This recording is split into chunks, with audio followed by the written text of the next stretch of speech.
नमस्कार दर्शक बंधु आपण को आम चैनल को स्वागत। पवित्र महाशिवरात्रि उपलक्षे समस्त मीन राशि व्यक्ति विशेष मानू अनेक अनेक शुभेच्छा और शुभकामना एवं यही 2026 वर्षर फेब्रुआरी मास 15 तारिख रविवार दिन पवित्र महाशिवरात्रि पालित हेबाकु जाउछि एवं आपणकर जदि मीन राशि होइथाए तेबे ही भिडियोटी को थरे मात्र शेष पर्यंत देखंतु। निजर व्यस्त बहुल समय मध्यरु मात्र 10 मिनिट समय आपण निज पाई दियंतु काहेकि ना आमर आजिर एही कार्यक्रमटी समस्त मीन राशिर व्यक्ति विशेषंक पाई बहुत अधिक गुरुत्वपूर्ण रहिछि। काहीकि गुरुत्वपूर्ण रहिछि आपण भिडियोटी को शेष पर्यंत देखिले निश्चित भावरे जानि परिबे। देखंतु आपणकर मीन राशि रे एही महाशिवरात्रि दिन बुध शुक्र सूर्य एवं मंगल आसिबे आपणकर द्वादश भावकु जेउठारे राहुंक सहित विराजमान करिबे जहा फल रे आपणक जीवन रे आसिबो गोटे बड़ परिवर्तन। आपणकर भाग्य आपणकर साथ देबा आरंभ करिबो। विशेष भाव में आपणकर आर्थिक क्षेत्र रे निश्चित भाव में शुभ परिवर्तन पड़िबो। ता सहित देखंतु देवगुरु बृहस्पति निजर चलन रे मध्य करिवे परिवर्तन जो कारणरू एही महाशिवरात्रि दिन महादेवंकर अशेष कृपा आपणक उपरे बनी रहिबो जहा फल रे आपणक जीवन रे किछि एभली परिवर्तन घटिबो जहा आपण केबे आशा मध्य करि नथिबे।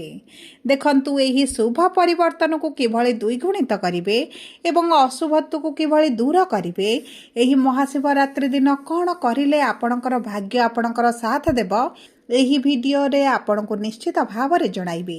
तेणु करी आपण वीडियोटी को शेष पर्यंत देखंतु एवं आम सहित जोड़ी होई रुहंतु।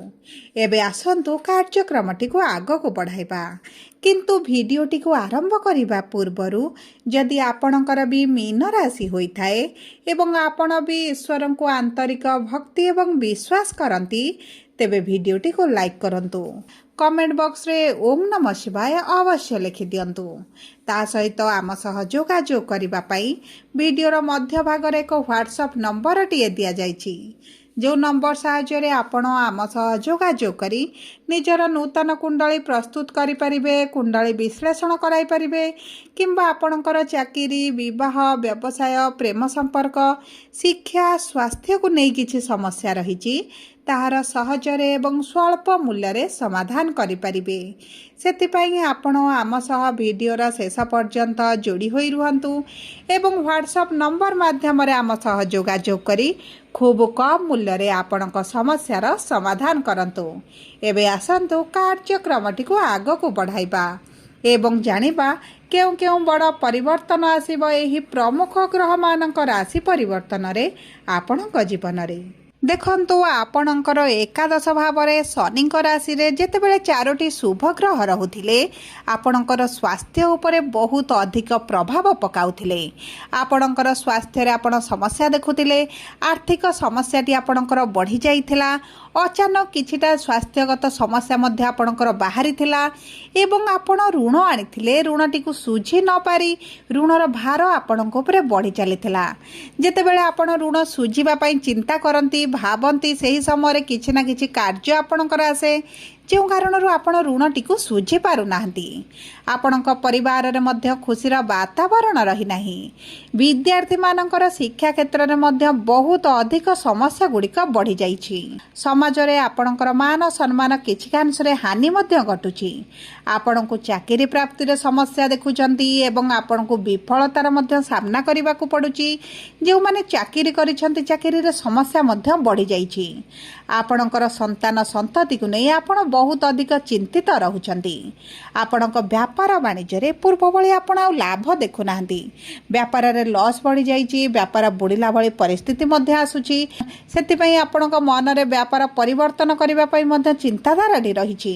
देखंतु प्रेम जीवन हेउ बा आपणकर दाम्पत्य जीवन हेउ किछि ना किछि छोट बड़ कथा को नै कलह बढ़ुछि समस्याटी लागि रहुछि जे कारणरू आपणक मानसिक दुश्चिंताटी बढ़ुछि जहा फल रे आपणकर शारीरिक स्वास्थ्य मध्य प्रभावित हेउछि। तेबे चिंता करिवार कौनसी आवश्यकता नहीं। एही भली जहाँ भी समस्या आपणक जीवन रे चालुथिला ତାହା ଏବେ ଦୂର ହେବା ପାଇଁ ଯାଉଛି। ଆପଣଙ୍କ ଜୀବନରେ ପୁଣି ଥରେ ଖୁସି ଫେରିବା ପାଇଁ ଯାଉଛି। ତେବେ ସର୍ବପ୍ରଥମେ ଜାଣିବା ଆପଣଙ୍କର ସ୍ୱାସ୍ଥ୍ୟଟି କିଭଳି ରହିବ।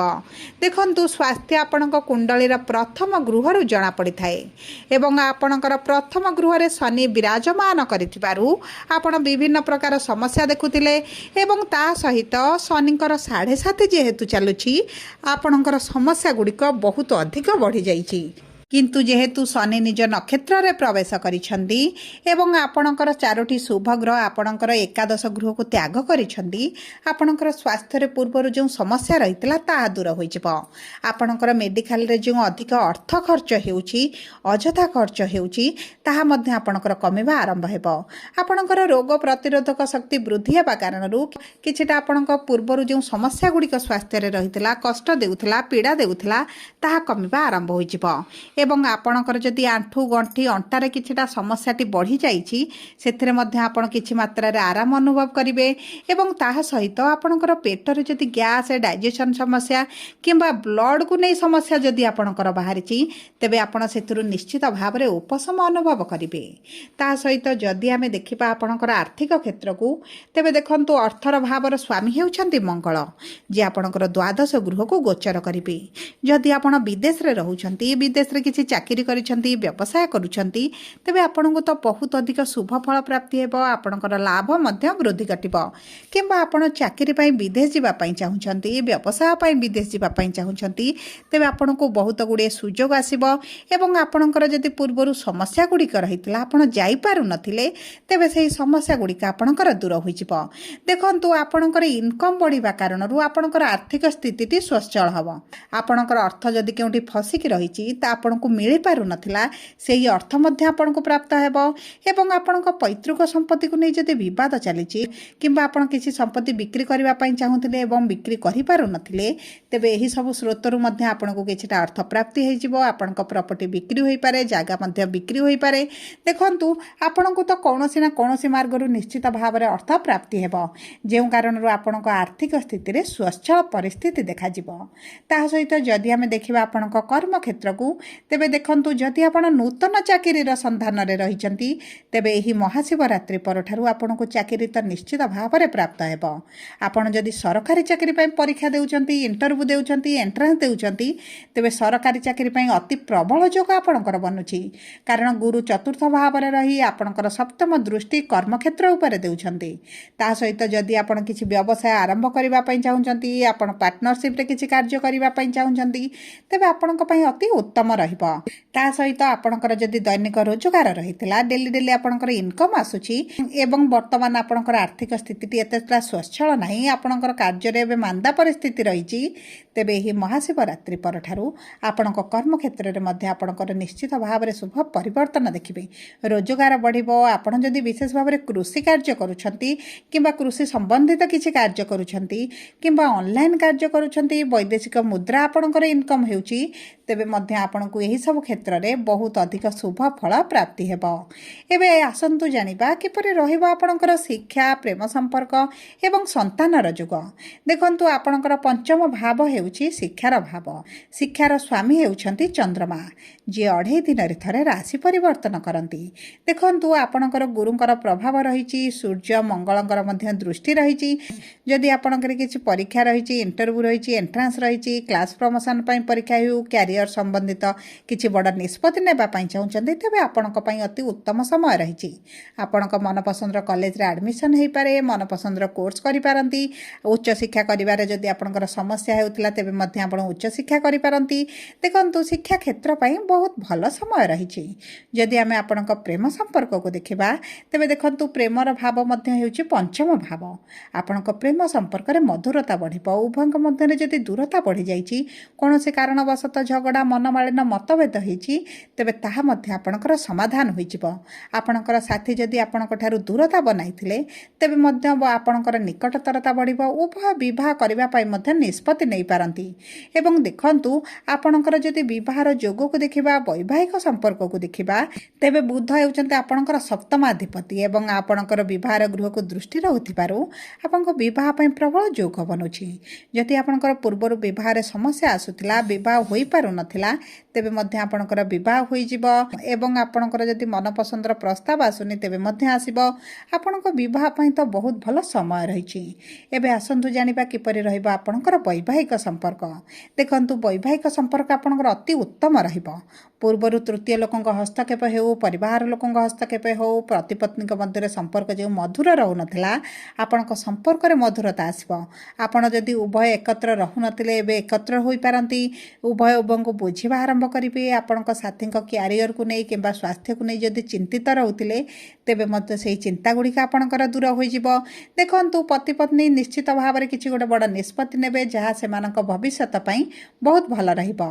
सब परे अशुभत्व को दूर करिबा पई शुभाशुभ फल को वृद्धि करिबा पई आपण महाशिवरात्रि दिन गंगा जल मिसाई जल रे स्नान करंतु एवं महादेवଙ୍କ मंदिर रे जल अर्पण करिबा सहित किछिटा दही अर्पण करंतु किछिटा महू अर्पण करंतु। विशेष भाव में जदि आपण चीनी अर्पण करंती किंबा मिश्री अर्पण करंती तेबे आपणकर आर्थिक स्थिति रे परिवर्तन आसीबा सहित आपणक भाग्य आपणक साथ देबो। ता सहित चेष्टा करिवे जदि 21 बेलपत्र हेउ किबा 108 बेलपत्र आपण चढ़ांती तेबे मध्य आपणकर अनेकांश मनस्कामना पूर्ण होइजिबो। एवं एही महाशिवरात्रि रे जदि आपण उपवास रखंती जागरर व्रत रखंती तेबे आपणक पई बहुत भल रहिबो। सबु परे जदि आपणकर मीन राशि होइताय वीडियोटी किभଳି लागला कमेंट बॉक्स रे लिखि जणांतु। धन्यवाद।